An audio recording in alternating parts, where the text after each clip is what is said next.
Jillian Ward Celebrity Guests. Present syempre ang mga kasamahan dati ni Jillian sa abot kamay na pangarap na sina Richard Yap, Pinky Amador, Eunice Lagansad, John Vic de Guzman, at Chucky Dreyfus.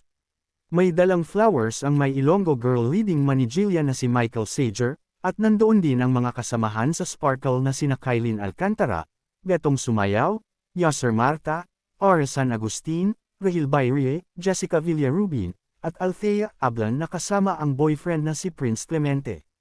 Jillian Ward's party highlight and sidelight. Gusto talaga ni Jillian na kumanta kaya parang nag-mini concert siya.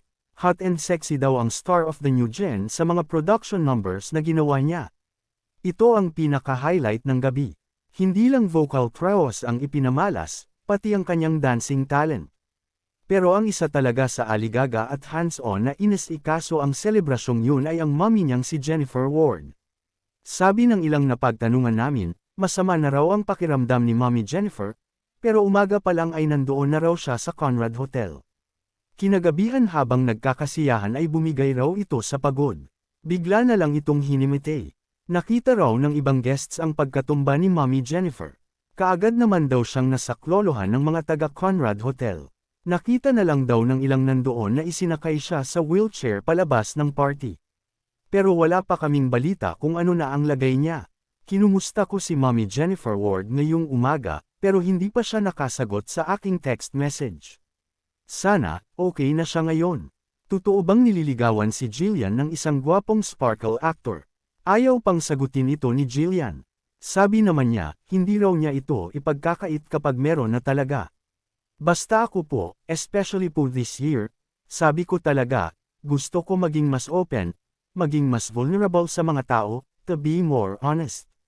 So, kung meron man po ako mamimit or makakadate o anuman, I promise I'd text po kita at ipapakita ko sa iyo, safe na sagot ni Jillian sa interview sa kanya ni Nelson Canlas ng 24 na oras at ilang vloggers.